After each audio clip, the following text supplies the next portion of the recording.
Well, I think we're in the middle of a transformation from command and control to trust and inspire, which is where we really want to engage our people and to coach them.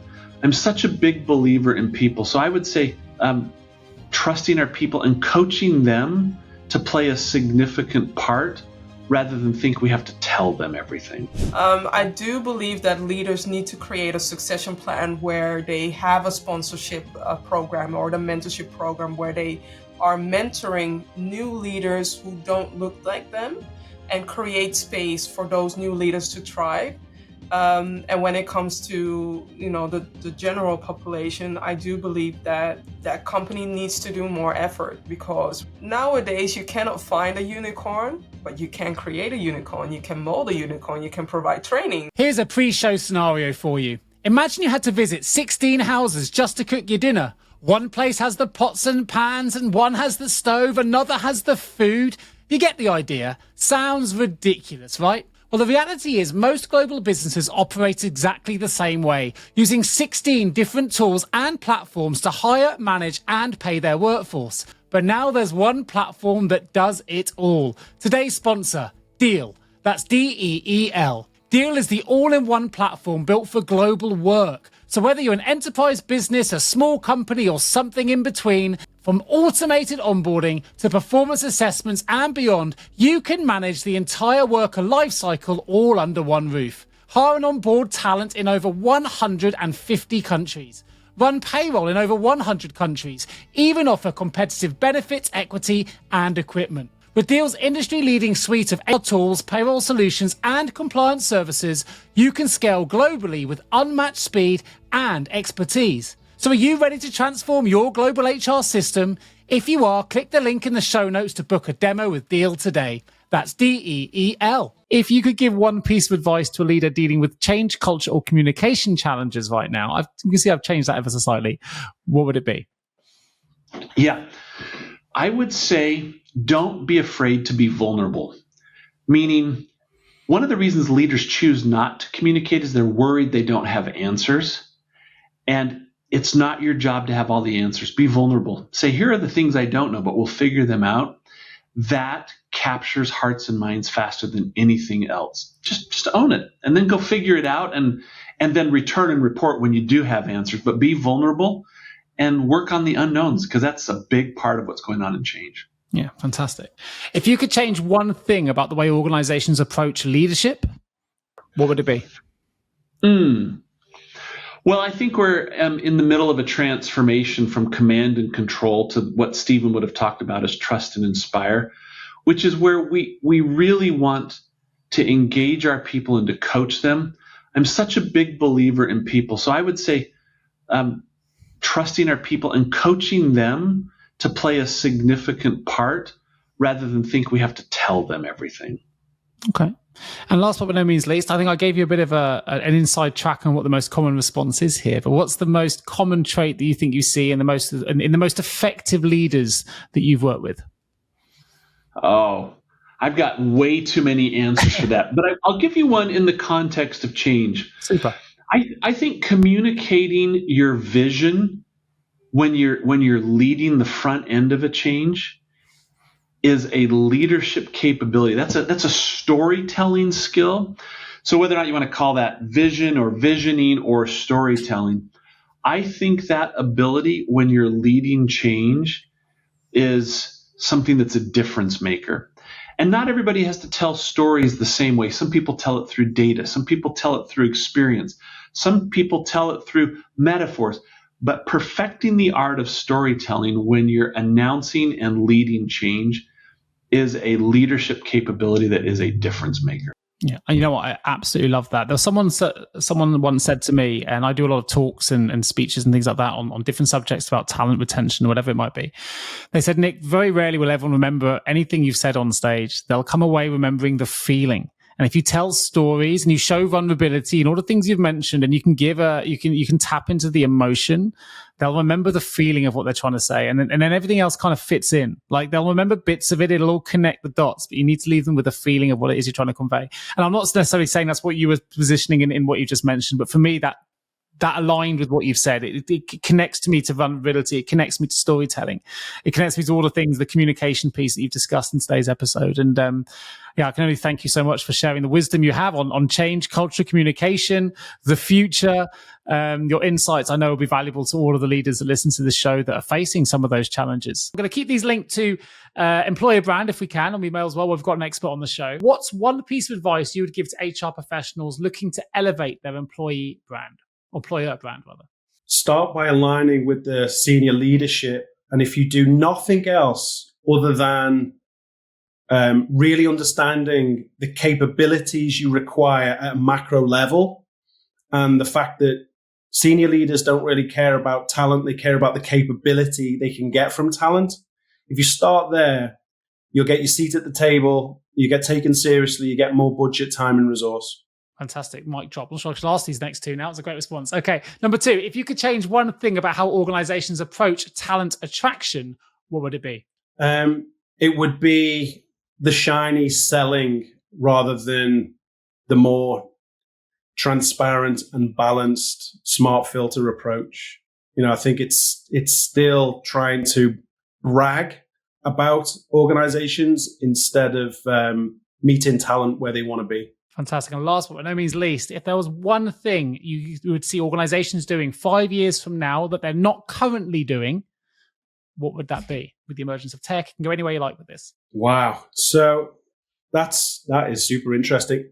I think employer brand needs to be owned at C-suite, and it needs to have equitable resource as marketing and corporate brand. And in the next 5 years, I'm not sure that'll level up, but I think employer brand will get closer to consumer brand in terms of how it's perceived inside of organizations. What's one piece of advice you would give to HR leaders who are looking to balance technology with humanity in their talent management strategies? Never forget the purpose and the North Star and why you're doing what you're doing and where you want to head, and make sure that technology is at the service of that vision. Yeah, back to the how, the why rather, the why, the lead the how. Absolutely right. A visionary question for you. If you could change one thing about how organizations approach employee experience, what would it be? I think that I would want, and I mean, I'm thinking of maybe like boards or, executive committees and organizations, if they could see the cost and the ROI of having a top-notch employee experience. I think that sometimes people don't realize how costly it is not to provide a great employee experience, and the cost of recruiting and the cost of replacing and the cost of having silence quitting or disengaged workforce. The cost of that, I think it's getting better, but if I could change the perception of the importance of that. Yeah, nice. And knowing everything you know now and everything you've been through from your employment, human rights lawyer before and everything else, if you were giving advice to a younger you just starting out in this new world of work, what would it be? You can find something that you're passionate about. There's this saying from a French author, Stendhal, that said, the vocation is having as your work, your passion, and that exists. And I think everybody can find it. And maybe, I worked in that field in law for like 10 years before I pivoted. And so maybe the younger self, I would have said earlier, get out of the building and go see elsewhere. Yeah. That would be the advice I would have given myself. Oh, nice. It reminds me of, this is actually more related to nutrition and food, but Hippocrates once said, most people could heal themselves if they stopped doing the things that made them sick. And I think from a work context, often we find ourselves in a role that doesn't suit us and we end up unwell or burnt out, right? So go follow your passion, which I think leads in, which is really, really lovely. HR leaders, I know you're driving culture, transformation, engagement, and now digital reinvention as well. But none of that works without the right people in the right seats. I'm Nick Day, host of this podcast, but also founder of JGA Recruitment Group. And here's what I hear every week from top HR leaders. They say, Nick, we can't find the talent. It's our biggest challenge. And when we do, we can't retain them. Well, that's where we come in. At JGA, we specialize in HR recruitment and only HR recruitment. From executive search assignments placing CHROs, to contingency hires finding HR pros, to global HR transformational contract placements, and every people role in between. Across every vertical and at every single level, we know where the top people are, what motivates them, And most importantly, how to get them excited about your opportunity, even if they're not actively looking. With engagement rates over 90%, we don't rely on job boards. We rely on relationships. We place fast, we place right, and we do it in a way that reflects your brand, your values, and your goals. So if you're building a strategic HR function, please don't leave it to chance. Visit jjrecruitment.com or reach out to me directly, and let's build the future of work together. So what's one piece of advice you'd give to HR leaders looking to incorporate empathy and technology into their DEI strategies? I would say challenge yourself by applying the virtual reality training, and for you to allow yourself to walk a mile in somebody else's shoe and see a different perspective, especially when it comes to recruiting.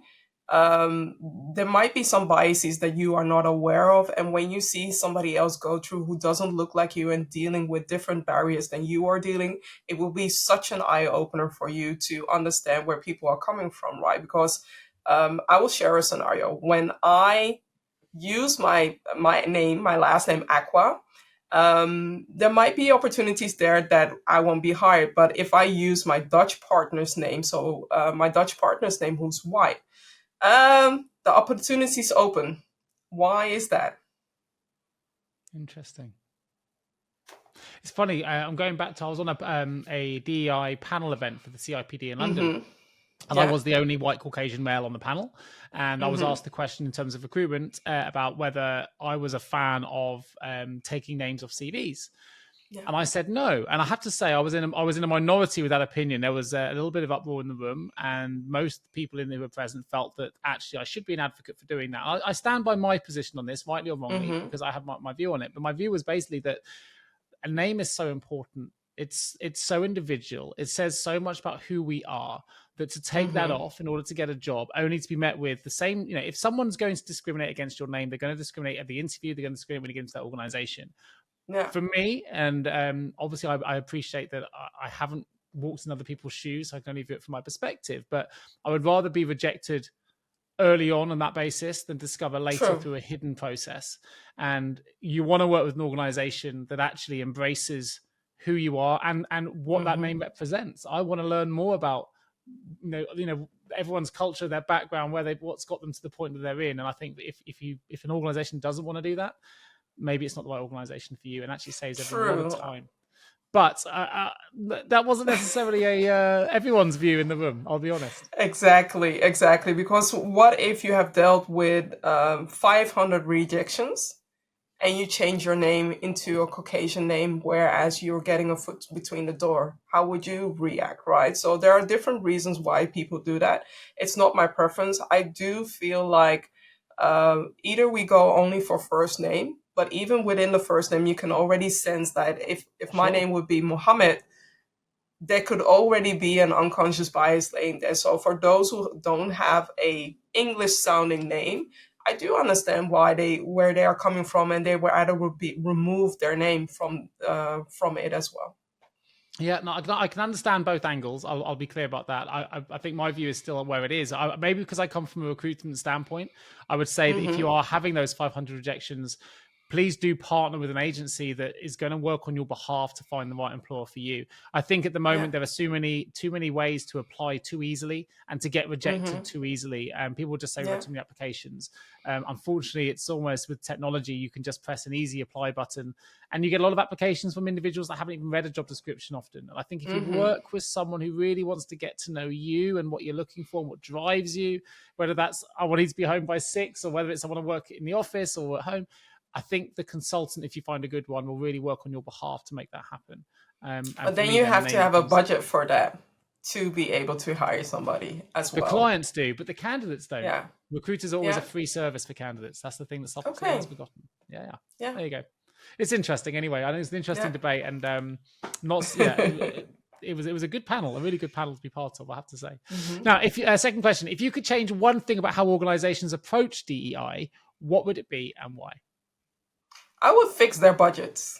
It will be at least a minimum of 1% of the operational budget, because the operational budget is oftentimes so much more bigger than the 20,000 euros or pounds that some companies are providing their people, right? And it's not taken seriously. So I would like to move the needle to 1%, between 1 and 5% of the operational budget, and empower the person who is an in-house DEI professional to have a team, to feel supported, and to collaborate with HR, to collaborate with L&D as well, so that they have a collaboration of creating a program that is valuable, impactful, and that also can reflect the business impact as well on a positive note. This is, maybe I wasn't expecting to ask this question. It's what your response popped it into my head, and I've got to try and make sure I phrase this in the right way, because it could be a little bit controversial in the way I'm going to ask it. But for you, if somebody's trying to move the needle, do you think it's more important that we see organizations certainly in the short to medium term make more changes in the way that they hire at the more senior end of the market? So we're talking about more DEI presence in relation to C-suite roles, whether you can really affect change, and hopefully that will change the culture over longer term. So you see more change happening on a broader scale, or would you rather? And it's difficult to say would you rather, because they're both important, which is why it's probably controversial. Or would you rather see that actually that there's a more of a balance in the way that organizations employ DEI? So maybe you've got a much more represented organization in terms of its total footprint, but still very little change initially. You're making it hard for me to make a choice. You know where I'm going with it. I would say in the middle. I do believe that leaders need to create a succession plan where they have a sponsorship program or the mentorship program where they are mentoring new leaders who don't look like them, and create space for those new leaders to thrive.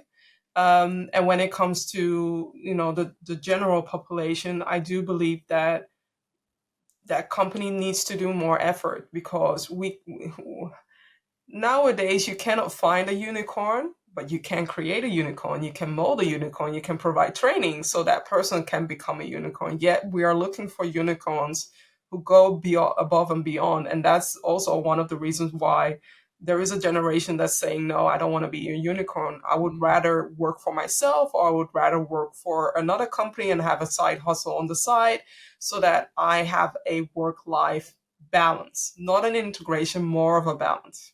Okay, no, that's a very, very good response, and a fair one as well. I think it was something you mentioned earlier as well. And I appreciate I haven't got to the last bit of the vault yet, but you mentioned earlier about recruitment, talent, and attraction. Something that I talk to hiring managers a lot about is, look, I know you have an internal direct team, and this may sound a little bit salesy, but often they'll rely on one source for their candidates, or maybe two, or Indeed or LinkedIn. And I said, look, when you do that, you're already homogenizing the response you're going to get. Whether you and I both have big LinkedIn followers, but you and I will share certain characteristics by the fact that we are happy to be visible on LinkedIn and be in the same space together. There'll be a lot of individuals who don't feel comfortable on those platforms that are perfectly capable. And just by utilizing only one resource, as many do, and think LinkedIn is the answer to all recruitment challenges that exist, they're going to end up with a certain level of homogenization in the way that you recruit, and you'll certainly be limiting the ability to connect with the most diverse talent available. And I have this conversation regularly, because everyone I speak to, particularly in internal talent teams, will say, yeah, but LinkedIn has a diverse population that we can draw from. It has, but do you speak the language? Do you speak the lingo? Because if you don't know what I like and the way that I communicate and the way that I connect with other people, then that's missing out. So I do believe that many organizations are missing out on talent who are bicultural or have something that's different from the majority. And the majority doesn't know how to tap into that pool because they don't speak the language. Diversity isn't just about the individual recruiting, it's about the diversity of approach that we take to find the talent as well. Finding talent is easier, probably never been before thanks to technology, but engaging that talent in the way that people like to be spoken to is harder, I think, than ever before, because there's so much noise. I don't look at my LinkedIn mails about job approaches anymore. I just don't bother looking. And it doesn't mean I haven't been approached by about some good ones. I just don't have the time. I'd rather be someone took the time to find my mobile, which is on LinkedIn, and phone me direct. Maybe they get a response. So, if you could give one piece of universal advice to HR leaders today, what would it be? You had 2 ears and 1 mouth. Listen twice as much as you speak. Amazing. Love that. I could do with a little bit more of that, probably. That's the elephant and hippo piece for me. Question number 2, reflecting on your career start, what would you change now looking back on your career journey if you were just starting out in this new world of work? Well, that's a little bit personal to me, because I've I've written a letter to my 18-year-old self, and basically it says, stop being so cocky, stop pretending you know it all, be more curious, and you will grow much faster. Amazing. I love that, be more curious. I'll come to that links to that coaching mentality as well. But I think curiosity is something that's massively underestimated, in my opinion, in the world of business. So glad you brought that to life. Last but not least, from your experience, what common trait have you observed in all of your effective leaders or leaders you look up to in the world? It's not about me. Okay. Any particular leader that stands out for you in the work that you've done that actually have already embodied that? There is one there is one particular person who I'm now pleased to say is a good friend of mine, and that's Gary Ridge. And Gary was the chief exec for WD-40 for 25 years. And when you look across every company you can imagine, from Apple to Google to Amazon, you look at their behavior, their levels, the Pepsi-Cola, Coca-Cola, all the big global brands, and you ask about their engagement levels in their businesses, and they're all pretty impressive. They're above the benchmark of 11 or 12% that we've got in the UK. WD-40 is groundbreaking with 96% engagement, and they sell oil in a can. How can that be? And Gary is the guy that placed all of his time and effort and attention into culture and his people, which meant he had the fastest compound growth over 20 years out of every company on the planet. Amazing. What a fantastic example. And as you say, not something I would have realized. You say the oil in a can, but it just also goes to show no matter who you are representing in your HR capacity, right? Doesn't matter what the sector is, the vertical is, the location, you can still strive to be a number one. And you can still, whether that's in terms of culture, performance, engagement, wellness, well-being, whatever it is you want to do, there's always an opportunity there for growth. And I think you've highlighted that incredibly well during the course of today's show. This episode is sponsored by Deal, the all-in-one global people platform that simplifies how you manage the entire global team lifecycle. From contractors, direct employees, and more, you can manage them all in one place with Deal. Hire and onboard talent in over 150 countries in minutes. Run payroll in over 100 countries with just one click. Offer competitive benefits, equipment, and equity from a single dashboard. Even customize career roadmaps, performance assessments, and more for your team through Deal's suite of AI-powered learning and development tools. No matter your global business goals, Deal's team of over 200 legal experts keeps you compliant with local laws every single step of the way. So whether you're an enterprise business, a small company, or something in between, Deal is built to meet your unique global HR needs. So are you ready to transform your global HR? If you are, click the link in the show notes to book a demo with Deal today. That's DEEL.